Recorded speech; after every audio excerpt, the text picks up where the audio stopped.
Hello guys, naghahanap ba kayo ng dashcam para sa inyong sasakyan?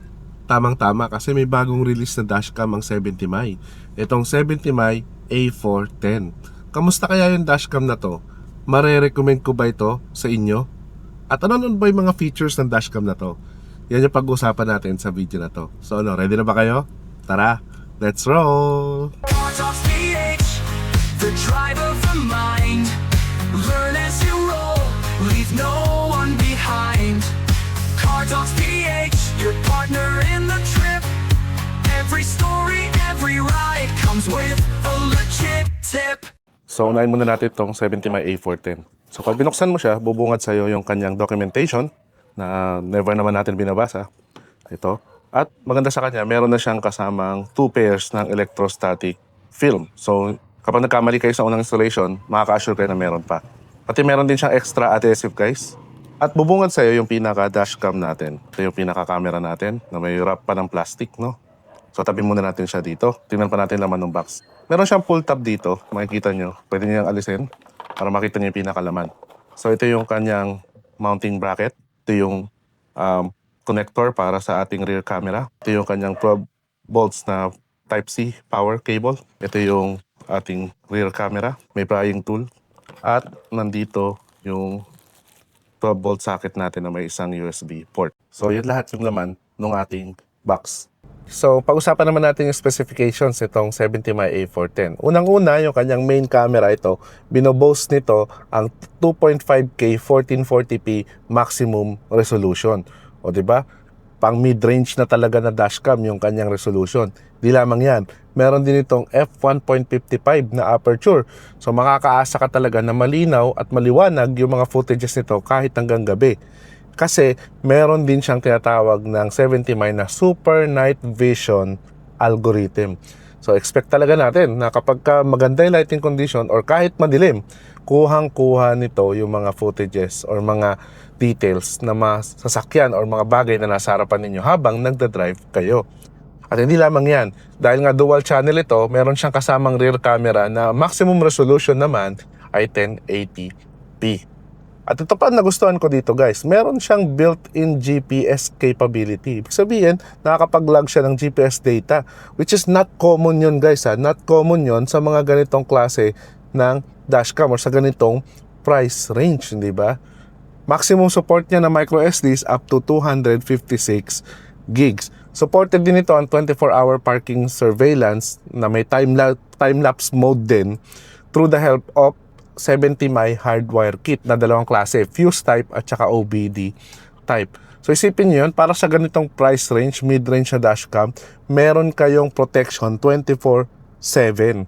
So yun yung mga specifications ng 70 mi A410 na dashcam na ito. So ngayon, install ko siya guys, and then papakita ko sa inyo later on yung mga nakuha natin mga sample footages at ano yung masasabi natin sa kanya. So install muna natin to guys.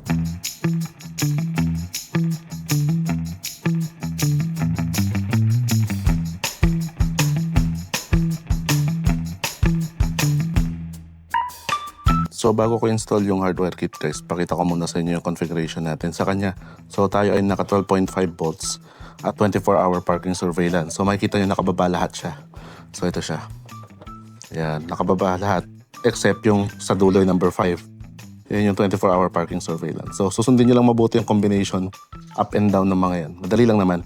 Ako kasi gusto ko siya sa 12.5 volts para may enough power pa para makastart. So yun, so kabit ko na siya guys.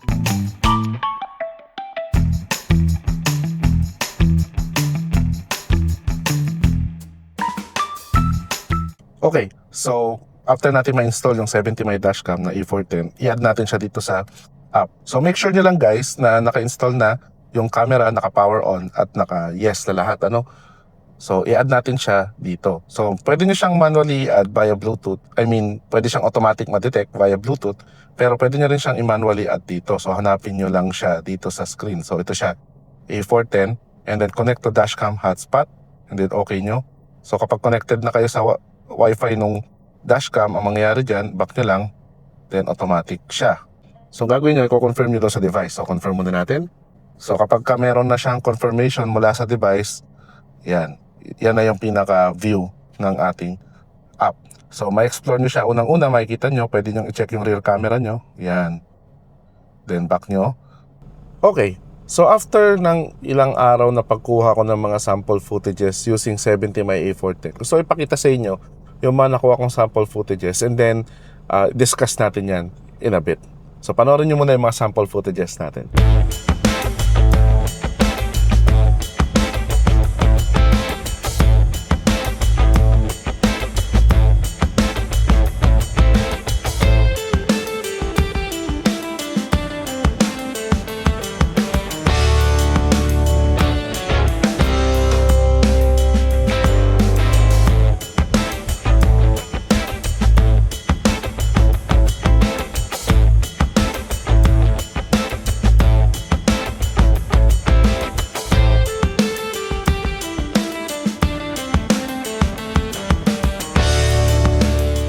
So, let's talk about yung mga footages na nakita ninyo. So, sa daytime muna tayo. Sa front camera ng 70mm A14, kitang-kita nyo naman guys, di ba? Walang duda. Naka-medium tint pa yung sasakyan na ginamit natin para makakuha ng footage dyan, ha? So, kita nyo naman, di ba? Napakalinaw. Hindi naman yung talagang wow na wow ka kasi 2.5K lang naman siya at 1440p, hindi kagaya ng mga 4K cameras. Pero, para sa akin, nakuha niya yung liwanag na more than what I have expected, lalo na sa price segment ng ganitong dashcam. So kung pang everyday use, talagang kita niyo naman, di ba? Kitang-kita lahat ng detalye, walang mga blind spots, yung pagkaka-wide ng shots niya, enough na enough, yung liwanag, saktong-sakto lang din, hindi din siya overly exposed.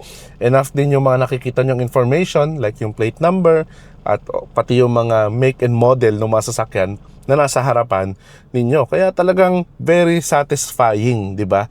Yung makikita niya na footage niya during daytime.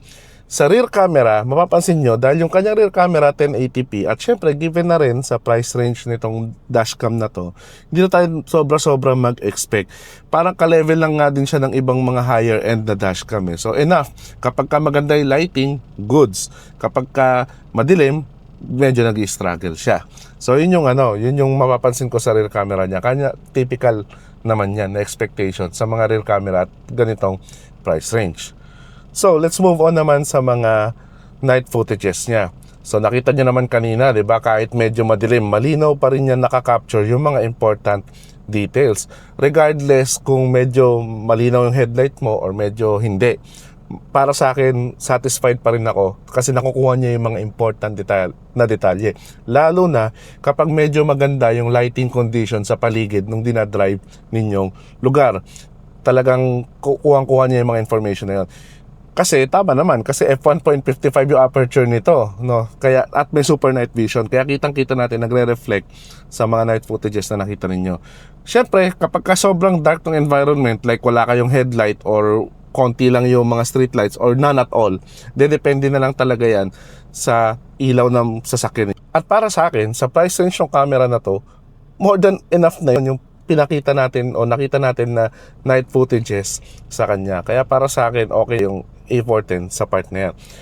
Well, sa rear camera, I wish I could say the same, pero kagaya nga nung sabi natin kanina, yung mga rear camera talaga, sakit na nila yan eh. Nag-i-struggle talaga sila sa night footages, lalo na kapag ka halos walang ilaw sa likod mo ng sasakyan mo, wala ka talagang makikita. Pero kapag ka maliwanag naman yung paligid, nakukuha din naman niya yung mga important details ng sasakyan sa likod mo. So in short, magagamit nyo pa rin yung mga footages ng camera na to kapag ka merong mga aksidente, emergency, and other stuff na kailangan yung paggamitan. So yun yung masasabi ko when it comes sa kanyang mga footages. Okay. So, nakita natin lahat ng pwede natin makita kay 70mm A410. So, ang tanong, recommend ko ba siya sa inyo? So, kung ang budget ninyo, pang mid-range category ng dashcam, pero gusto nyo ma-squeeze or makuha yung pinakamaraming posibleng value sa pera ninyo, I would suggest go sa 70mm A410. Bakit? Kasi sa level ng ganitong quality, no, mayroon siya mga features na more than sa mga mid-range. Isipin nyo 2.5K to, 1440p, f1.55 yung aperture, may GPS, may super night vision, 'di ba? So napakaraming features para sa presyong babayaran nyo sa kanya. Ang totoo, kung kukunin nyo pa ito ng sale, baka mas mababa pa sa pang mid-range yung presyo nitong 70mm A410. dagdag mo pa yung feature na pwede kang maglagay sa kanya ng hardwire kit para sa 24-hour parking surveillance. 'Di ba? Napakaganda nun. Saan ka nakakita ng ganitong price range na dashcam na may ganong feature? Yun nga lang, bibilin mo lang siya separately. Pero para sa akin, worth it naman yon. At syempre, kung gusto nyong bumili ng dashcam na to, click nyo yung link sa description ng video na to or sa nakatag na product sa video na to.